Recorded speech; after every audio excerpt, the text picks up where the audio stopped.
Bonjour et bienvenue à ce tout premier bulletin de nouvelles locales en ce 23 septembre 2023. La ville de Dolbeau-Mistassini a entamé la première phase de sa consultation pour sa révision du plan d'urbanisme lors d'un café-causerie le 8 septembre dernier. Le but de ce processus est d'avoir une ville harmonieuse, dynamique et durable et pour y arriver, il faut réfléchir à chaque parcelle de sol. Écoutons M. le maire nous parler de ce projet positif pour l'avenir collectif. Aujourd'hui, c'est quand même une consultation citoyenne au niveau de notre plan d'urbanisme. Vous savez, au départ, quand j'ai été élu, j'ai dit qu'il faut reviser le plan d'urbanisme. Je pense que notre plan d'urbanisme était âgé, était rendu à la fin de sa durée de vie utile. Et les élus et mes cadres supérieurs étaient tous d'accord à faire cette revision-là. Donc, on a donné un mandat à la boîte d'urbanisme, je crois que c'est professionnel, une boîte professionnelle qui est vraiment une bonne expérience dans la revision des plans d'urbanisme. Et ils ont commencé ce travail-là au moins depuis, je crois, ce printemps, où on a eu à les rencontrer, à échanger sur nos attentes. Et eux aussi sont venus ici sur place pour justement visiter les lieux, visiter l'ensemble du territoire de Dolbeau-Mistassini, de voir qu'est-ce qu'on a présentement. Et eux vont arriver avec une vision. Par contre, eux, c'est une partie. Donc, ce matin, qu'est-ce qu'on fait? C'est que là, on fait une consultation citoyenne. Ces mêmes professionnels-là sont venus à Dolbeau-Mistassini et ce matin, ils sont en train de diriger une activité dans laquelle on retrouve à peu près une trentaine de citoyens qui se sont déplacés à partir de 7h30 ce matin pour justement venir exprimer leur vision sur le développement et sur l'aménagement du territoire pour les 15 prochaines années de la grande ville de Dolbeau-Mistassini. Donc, c'est un exercice citoyen qui, pour nous, va nous orienter dans nos décisions futures, dans le développement de notre aménagement de notre grand territoire. Et on va prendre cette information-là qu'on va vraiment résumer et ça commence à rentrer, comme on dit, dans l'entonnoir. On va commencer à voir vers où est-ce qu'on se dirige pour justement déposer un plan d'urbanisme. Je crois que, si ma mémoire est fidèle, c'est en janvier, début de l'année 2024, nous aurons un nouveau plan d'urbanisme, d'où découleront après le réaménagement des règlements d'urbanisme. Parce qu'on sait que le plan d'urbanisme, c'est le global, mais pour appliquer ce plan d'urbanisme-là, on va devoir définir et mettre à jour nos règlements d'urbanisme. Le plan d'urbanisme, c'est tout simplement une vision, une vision sur l'exploitation et la diversification de notre territoire, c'est-à-dire où est-ce qu'elle est notre zone industrielle, où sont nos zones résidentielles, où sont nos zones commerciales, est-ce que nos centres-villes sont bien situés, nos espaces verts, est-ce qu'ils sont suffisants? Est-ce qu'on a un développement à faire au niveau du parc industriel? Si oui, à quelle place qu'on va le trouver? À l'aspect du logement, est-ce que notre logement, nos niveaux de logement sont adéquats dans la grande ville de Dolbeau-Mistassini? Sont-elles bien répartis? Au niveau des transports, au niveau de l'activité, c'est-à-dire la piste cyclable, est-ce qu'elle est bien? Est-ce que les mouvements... Écoutez, c'est vraiment une orientation globale qui nous aide à dire, puis à prendre des décisions dans le futur.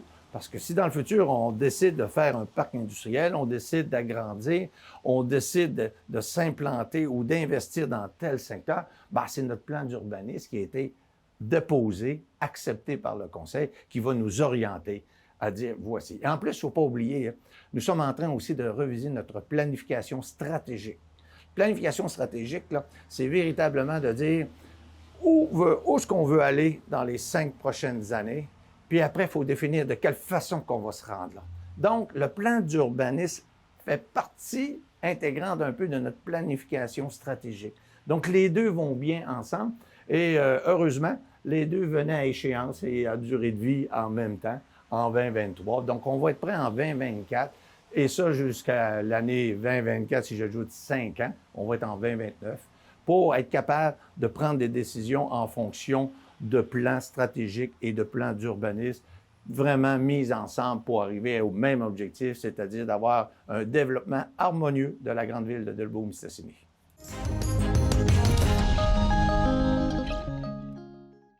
La Société de développement touristique et social de Sainte-Jeanne d'Arc a reçu une subvention de la Fondation communautaire de Post Canada d'un montant de 25 000 $. Grâce à cette somme d'argent, la municipalité pourra offrir à ces jeunes dès le printemps un trampoline et une aire de jeu. Je laisse la parole à Mme Nathalie Breton et Marielle Lavoie-Morin. Je suis vraiment très, très contente d'être ici présente, représenter Post Canada. C'est une journée importante pour Mme Morin. Pour Post Canada, c'est toujours un bel événement de pouvoir venir dans les municipalités, dans nos petits bureaux de poste. Et pour souligner tout ce qui est fondation communautaire de Post Canada, chaque année, Post Canada se trouve à remettre des millions. Cette année, c'est 1,2 million de dollars qui est remis à travers 84 organismes à travers le Canada. Via l'achat des timbres que vous voyez dans les bureaux de poste. Donc, les gens, quand les maîtres de poste, comme Mme Morin, vous demandent d'acheter un timbre, un carnet de timbres, en fait, les sous sont remis directement pour la Fondation. Et à la fin de l'année, on sollicite les organismes à participer à l'espèce de redistribution. Donc, il y a un processus qui est fait à l'interne à Post Canada. On étudie chacune des demandes. On regarde la mission de l'organisme, on regarde la vision de l'organisme et le projet. Et à partir de là, il y a vraiment une équipe qui travaille pour ça à Post Canada. Et à partir de là, on redistribue ces millions de dollars-là. Donc, aujourd'hui, on est ici, mais on est ici non seulement grâce à la participation de Mme Morin comme maître de poste qui fait un travail exemplaire pour solliciter l'engagement de la communauté à participer à la Fondation, mais non seulement, c'est très, très particulier, mais Mme Morin représente la société, je vais juste le lire pour ne pas me tromper, c'est très important, la Société de développement touristique et social de Sainte-Jeanne-d'Arc.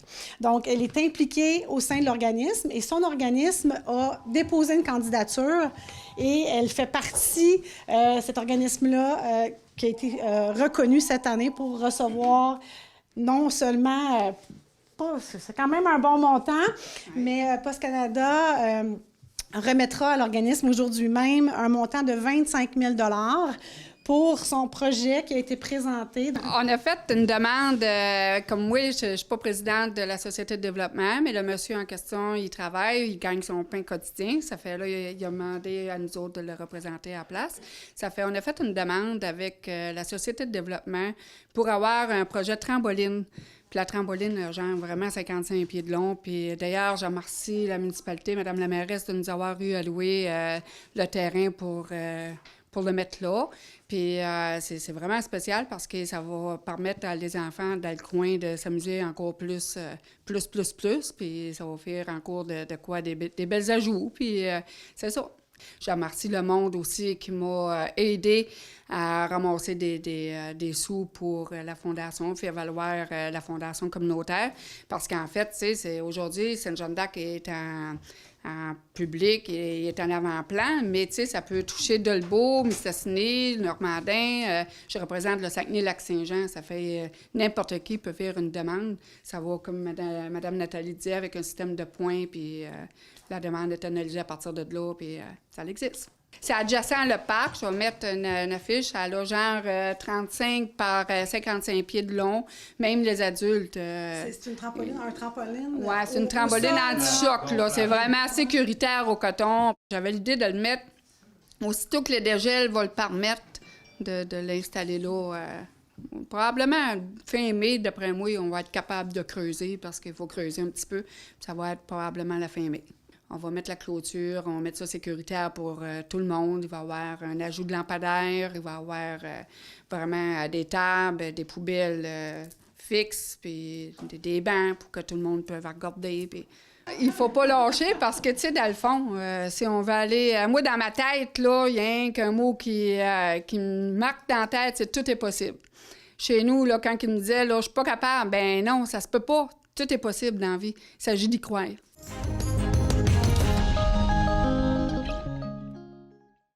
Le 9 et 16 septembre dernier, la population était invitée au tout premier marché public de la ville de Dolbeau-Mistassini. Ce type d'activité extérieure permet d'échanger avec les producteurs locaux et par le fait même d'acheter leurs produits qu'ils cultivent ou fabriquent pour nous. Écoutons notre reportage. C'est déjà la tenue du deuxième marché public. On a, avec la ville de Dolbeau, la SADC de Maria-Chapdelaine, la MRC et le marché Wahlberg, décidé d'essayer d'instaurer là, un marché public ici à Dolbeau. On a débuté la semaine dernière. Aujourd'hui, c'est le deuxième marché. Un marché public, il y a autant de façons de faire, de déclinaisons qu'on veut bien le faire si on veut.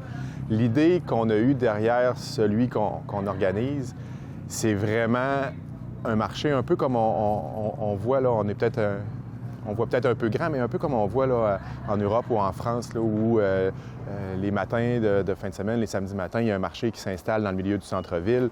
Les producteurs sont là avec leurs produits. Les clients sont au rendez-vous, viennent chercher leurs produits pour le déjeuner, pour le dîner ou pour le souper ou pour la semaine, puis ils repartent aussi vite. Fait que l'idée, c'est vraiment un commerce.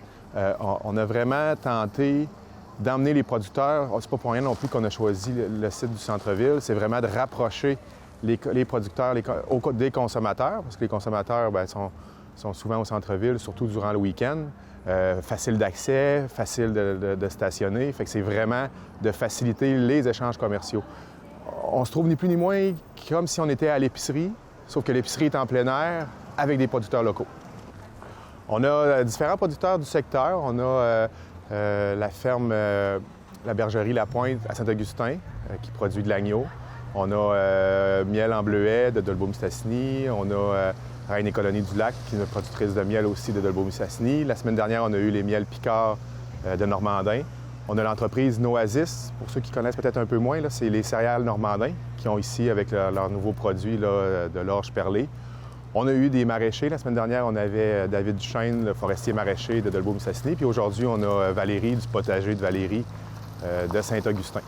On l'a vu récemment, puis tu sais, on ne retombera pas tout le temps là-dedans. C'est des choses qu'on répète souvent, mais la pandémie nous a fait voir la fragilité qu'on pouvait avoir avec les différents marchés, puis de tout ce qui est surtout la consommation de l'alimentation.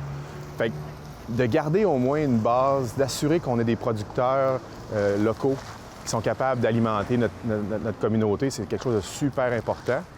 Le premier point. Puis le deuxième aussi, c'est la qualité.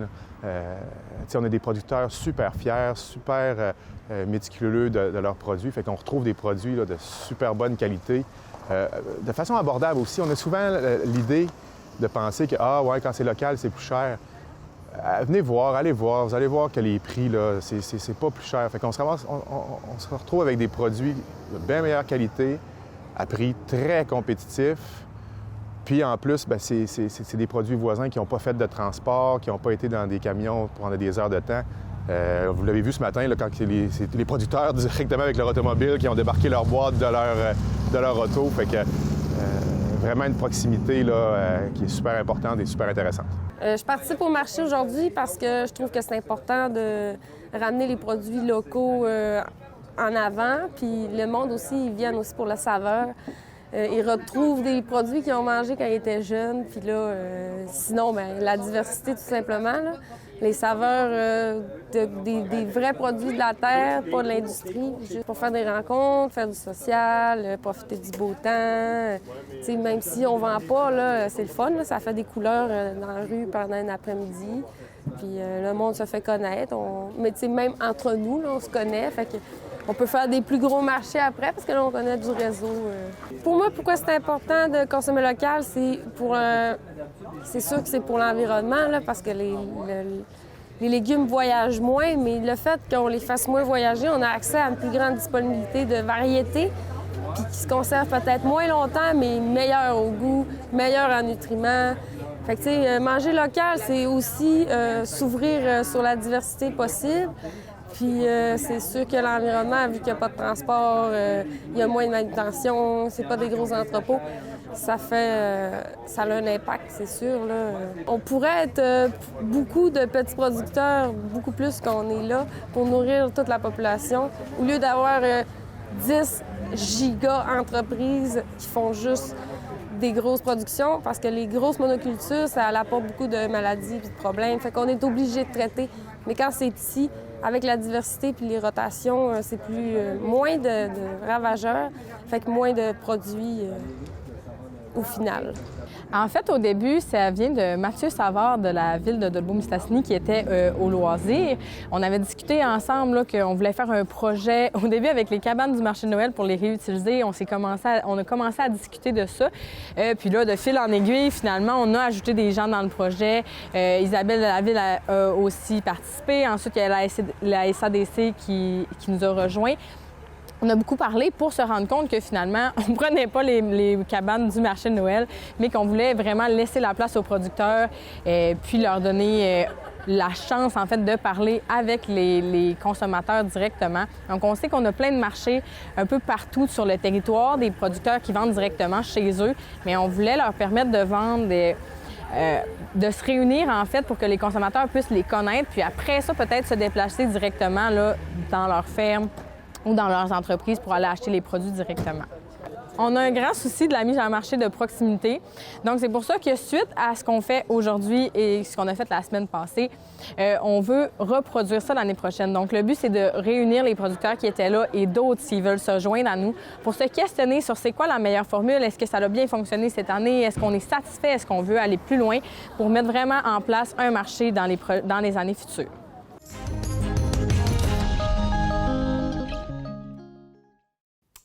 Lors de la dernière séance publique de la MRC Maria-Chapdelaine, le préfet, M.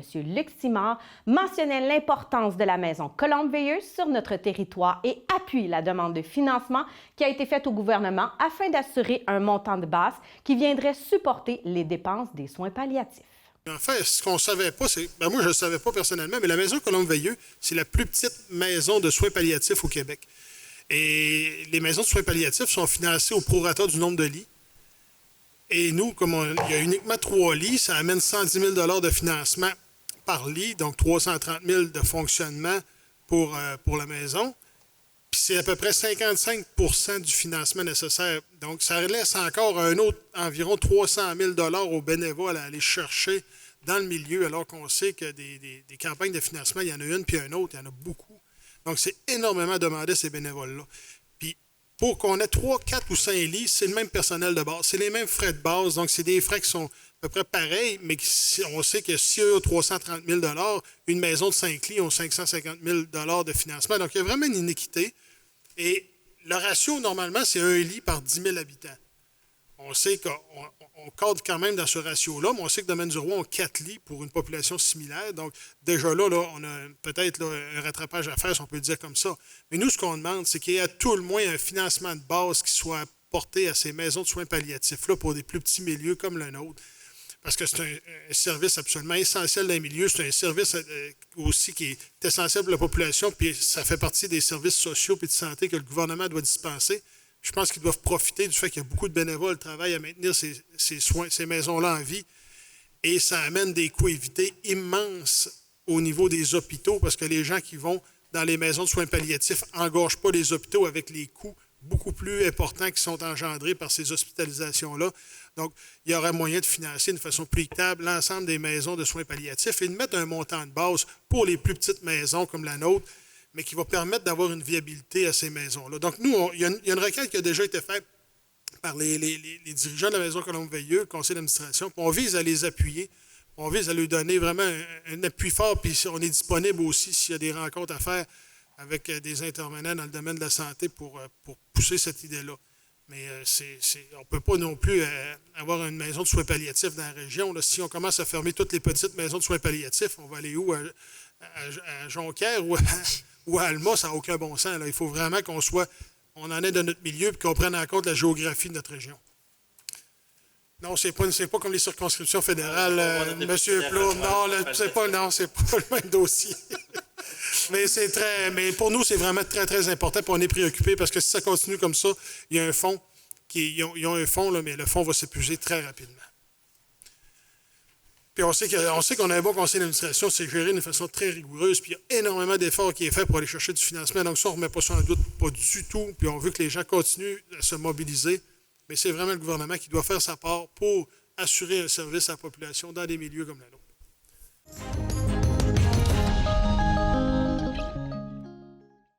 Un nouveau centre mieux-être a ouvert ses portes aux promenades du boulevard de Dolbeau-Mistassini.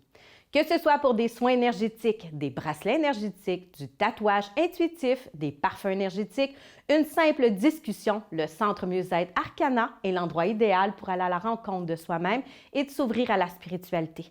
J'ai eu la chance de rencontrer les copropriétaires Samuel Bélanger et Johan Gagnon. Écoutons-les.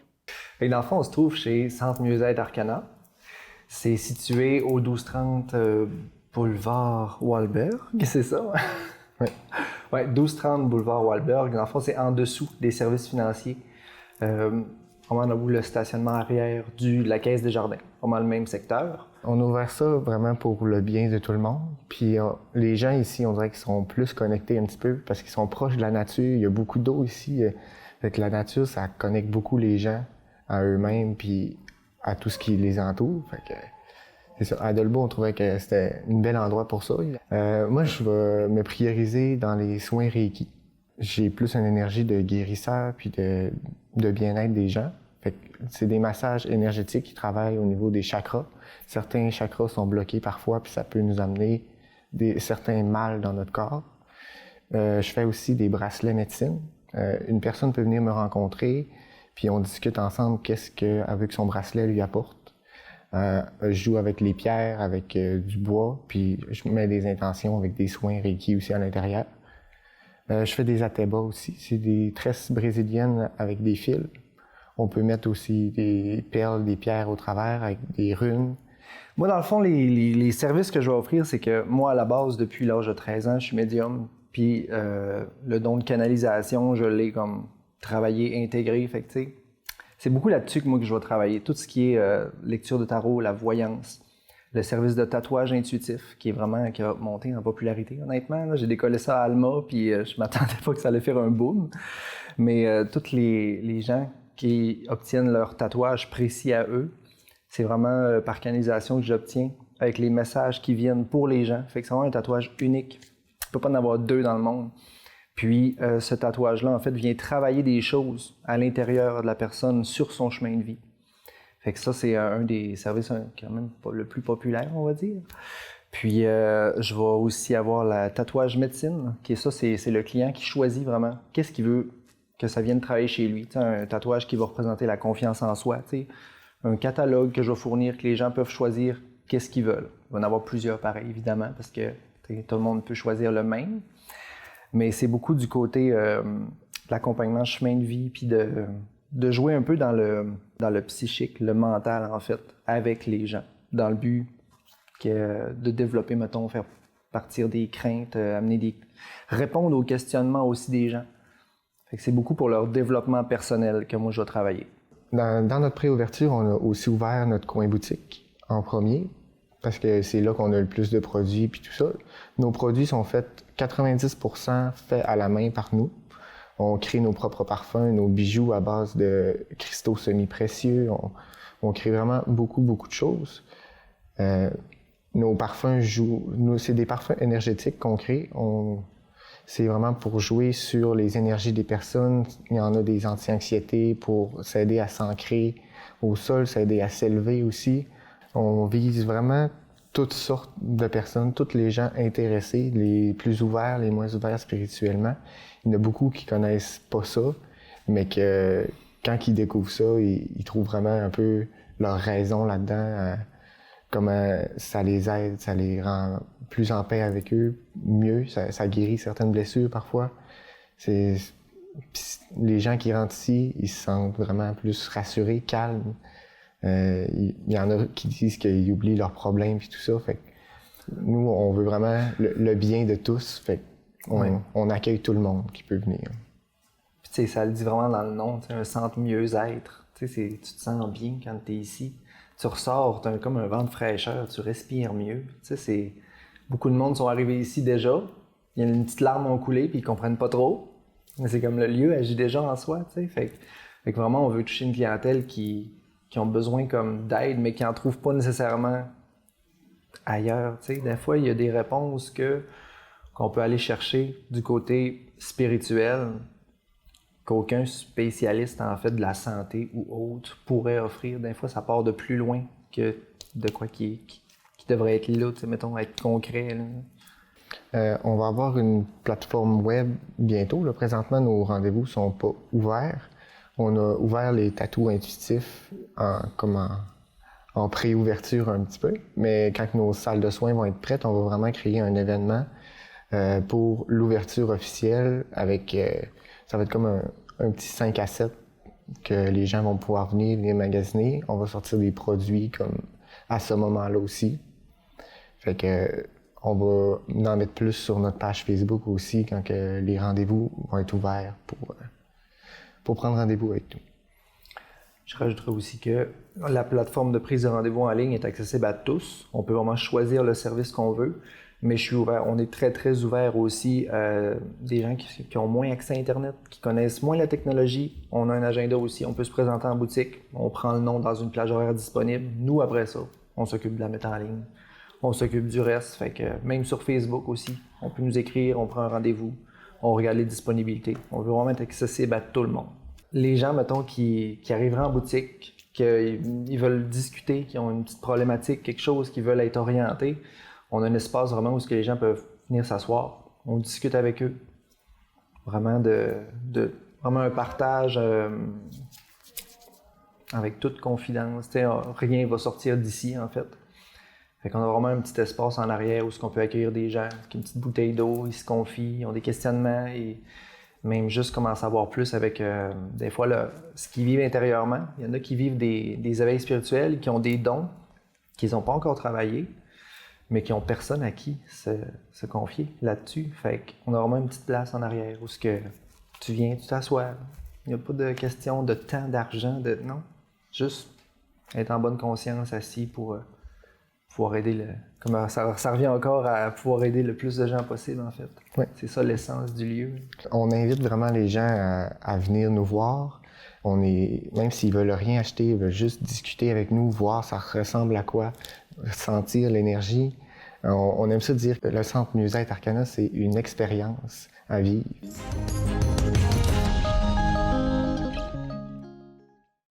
C'est ce qui complète le bulletin de cette semaine. Si vous avez des nouvelles à nous partager, n'hésitez pas à communiquer avec nous. Pour plus d'informations locales, abonnez-vous et suivez-nous via notre page Facebook.